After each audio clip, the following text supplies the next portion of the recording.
DPR nggak mikirin kita-kita lah, iya kan?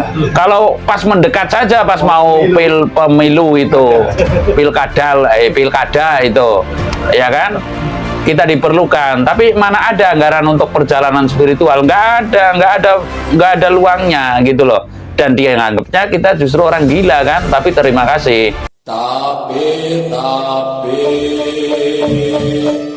ulo salamulyo atur bagyo wis muga nusantara. DPR nggak mikirin kita-kita lah, iya kan? Kalau pas mendekat saja, pas mau pemilu itu, pilkada itu, ya kan?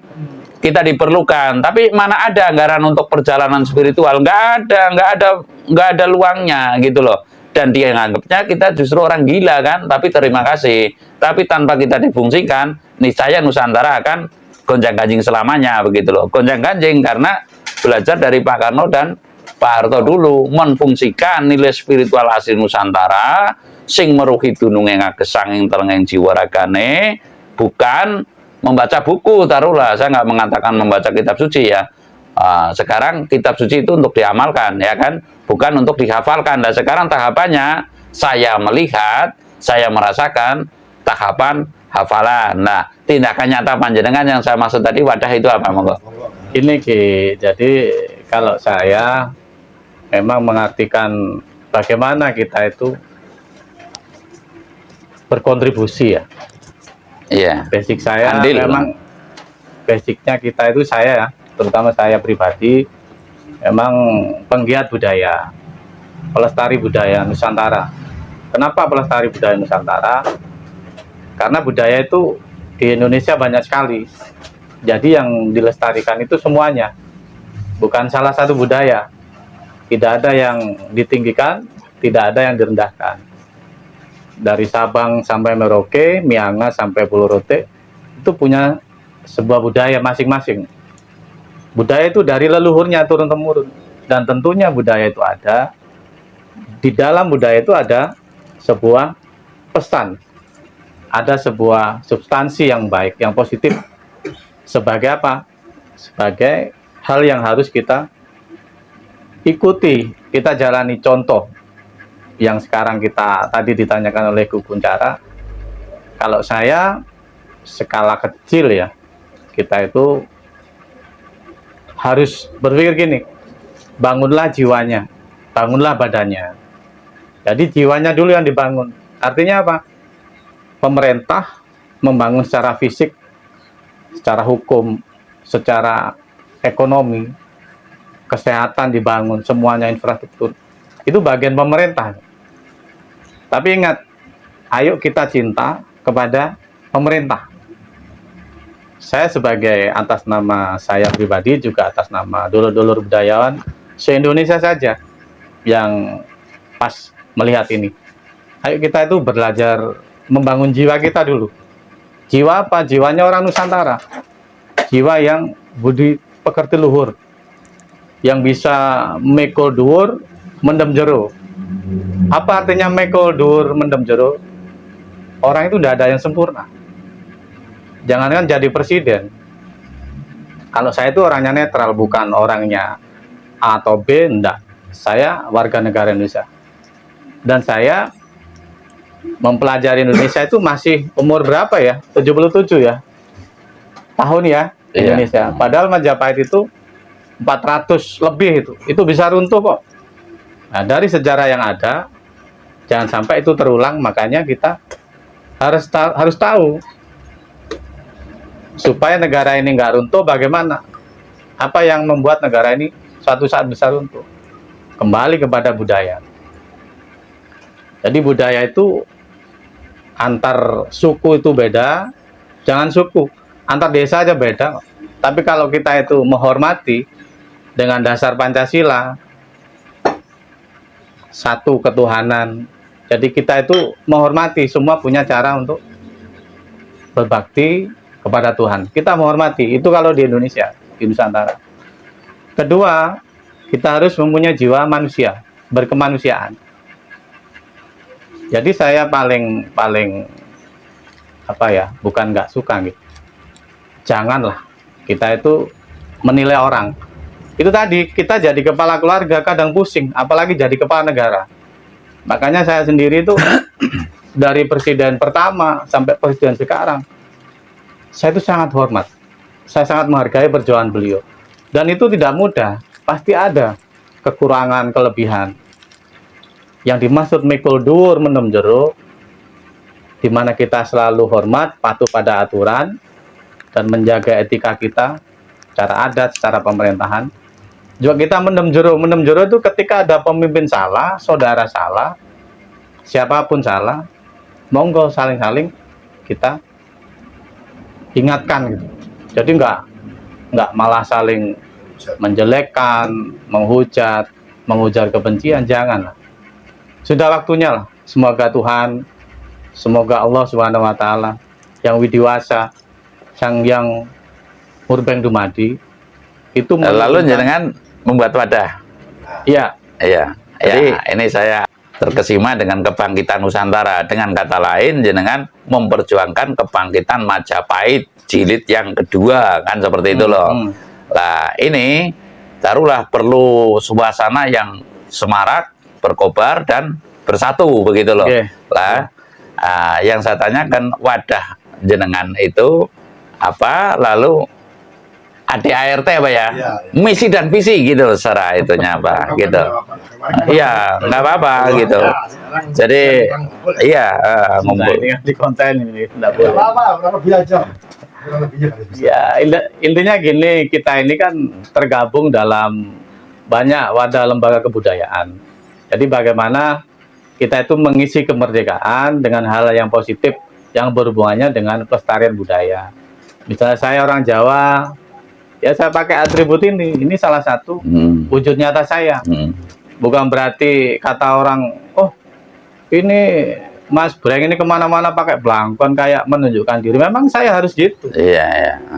Dimana apa ya, pakaian seperti ini supaya nggak asing di mata adik-adik kita bahwa kita itu orang Jawa. Gitu. Iya, iya. Tapi kalau diri ya.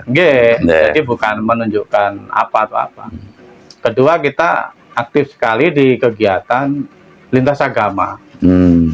Aktif sekali, artinya di setiap, terutama di Mojokerto, ada kegiatan lintas agama, kita pasti akan mendukung. Itu langkah nyata kita. Jadi memang itu harus kita lakukan gitu, Ki. Ya, semuanya betul. Dari Sabang sampai Merauke ini dengan cara masing-masing, dengan kemampuan porsi masing-masing. Ibaratnya kita itu, ayolah, Majapahit itu bukan buah maja dimakan rasanya pahit ya. Majapahit itu sebuah konsep peradaban manusia yang sangat luhur. Dari maja itu adalah kemaharajaan, konsep kepemimpinan, kemaharajaan. Jadi sebuah konsep kepemimpinan atau sebuah kerajaan yang dipimpin oleh seorang raja, pahit itu bukan rasa pahit ya, bukan rasa pahit di lidah, bukan. Tapi pahit itu dari bahasa Puruhita. Puruhita itu bahasa Sanskerta, artinya penyebutan untuk orang suci, untuk seorang pandita. Jadi Majapahit itu sebuah konsep kenegaraan yang dipimpin oleh seseorang yang berjiwa pandita, berjiwa yang sangat bijaksana. Jadi dia itu jadi pemimpin nggak pengen kaya, nggak pengen memperkaya diri, tapi dia jadi pemimpin pengen ngayomi, gitu. Pengen menyejahterakan semuanya, pengen berkeadilan kepada semuanya. Itulah Majapahit yang sebenarnya. Yang lalu jenengan kemarin ada deklarasi Jawa Dwipa, terlibat nggak sama Mas Bambang itu? Kalau kita pas itu enggak. Jadi enggak, kita akhir-akhir ini lebih ke dalam spiritual. Jadi ngesti ya. Kita ngesti, kita beriado, kita bertirakat. Jadi teman-teman ada yang bergerak secara fisik, secara umum, saya sendiri secara spiritual sama Romo Budi, Romo Adi. Jadi itu sementara ini yang kita lakukan. Mengenai yang kita akan bikin apa wadah yang itu masih persiapan. Masih punya wacana buat suatu wacana. Iya, iya. sudah hampir jadi sih. Ya, Sudah hampir tapi jadi. kita nggak proklamirkan dulu. Iya, iya, iya. Sudah hampir jadi. Nah, memang kan ini saat ini kan banyak kebutuhan yang mana kita berusaha sendiri seperti Iya. kita utarakan tadi, Ya. swadaya. Swadaya. Nah, perlahan tapi kita memperjuangkan. Saya akan menyinggung sedikit ya, menyinggung sedikit mengenai deklarasi tanah Jawa apa? Dwipa Nusantara apa itu ya? Intinya Jawa Dwipa Nusantara gitu ya. Kalau menurut saya deklarasi yang tanpa marwah itu adalah kurang ngepasi. Lah saya cenderung kepada Mas apa ini? Mas Breng. Mas Breng. Mas Breng gitu. Ya. Gampang. Bapak membangun marwahnya dulu. Ya, kan Pak Bambang itu juga kenal dengan saya, Surabaya itu. Oke. Iya, pernah juga ibaratnya ketemu dengan saya. Namun dia juga mengasih kabar ke saya. Cuma saya dilalah itu lagi ada kesibukan sehingga tidak bisa merespon. Namun saya menyarankan kalau boleh ya atau memberikan sebuah gambaran. Jangan dulu atau seyogianya dipertimbangkan lebih dulu manakala mau deklarasi Jawa Dwipa Nusantara lah atau yang lain lah gitu loh. Karena marwah kita mesti kita timbulkan dulu.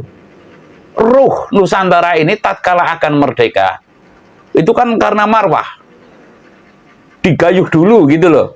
Karena kita tuan rumah seluruh agama sehingga bagaimana cara mengedepankan kita sebagai tuan rumah yang baik seperti Bung Karno kan, kalau kamu menjadi Islam jangan menjadi orang Arab itu loh. Lah ini perlu digali. Namun perkataan ini tanpa power percuma saja gitu loh.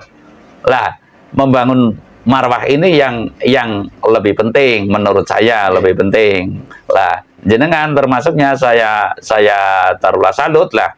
Kalau ngacungin jempol kan nanti saya memuji, nggak boleh ya. Ya. Iya, saya salut. Menaruh respect. Iya, karena membangun nilai-nilai spiritual dan itu harus terpadu. Terpadu dalam arti jangan saling ego. Jenengan nanti ego ke saya ya saya lebih ego lagi. Tekipatkan jenengan itu apa gitu loh. Bisa saja saya. Nggih, Romo Budi kan seperti itu. Saya bisa saja mengatakan, "Lah, ini yang dilarang. Dilarang kita saling mendahului ya, Pak ya." Yang dilarang. Iya, sesama habis kota jangan ya laksana kita itu apa ya, kalau suasana chaos apa itu di Jakarta kan chaos yang terkendali. Bis kota banyak tapi yang bertabrakan jarang. Ada paling senggolan. Lah, sama kita mari kita melaju masing-masing tapi jangan sampai kita bersenggolan gitu loh. Nah, ini kita sedang berjalan menuju syukur ada yang bersatu, tapi satu titik saja. Yang sampai kepada tujuan itu yang saya maksud. Satu titik yang sampai kepada tujuan. Jadi intinya begini, saya memberikan rekomendasi lah kalau boleh keakuannya gitu, sedikit keakuan saya merekomendasi Indonesia tanpa suci-sucine damar sesongko, wahyu suci-sucinya damar sesongko, sesembaning para sukma yang belum pernah turun ke bumi, dan ini telah dilakukan oleh dulu Damar Wulan. Kan ada tuh Damar Wulan, Brawijaya yang ya. Damar Wulan ini kan damar sesongko kalau dalam tembangnya. Anjas Moro Arimami damar songko, intinya seperti itu loh kalau dalam tembangnya itu. Lah, ini pernah dilakukan, namun beliau ini gagal. Gagal karena ketubruk sana sini terjadi perang saudara. Lah, ini kita itu jangan sampai gagal dalam menuju kepada nitisnya wahyu suci ini damar sesongko. Syariatnya seperti apa, lalu hakikatnya seperti apa, kita harus melaksanakan. Dengan nilai itu niscaya nanti kita akan Indonesia bangkit ya. Nusantara ini akan bangkit, Majapahit ini akan bangkit kepada Majapahit jilid yang kedua. Lah, saya juga mohon doanya semua secara seksama. Nanti saya berniat akan melaksanakan pada bulan Rajab depan ini. Bulan Rajab, siapapun yang konsultasi ke saya, mohon maaf, manakala saya agak sulit ditemui atau bahkan tidak bisa ditemui dulu gitu loh. Karena saking khusuknya saya. Saya rasa demikian, saya senang sekali ini hari ini bisa sharing ya. Taruhlah mudah-mudahan berkah barokah. Amin. Rahayu. Sirap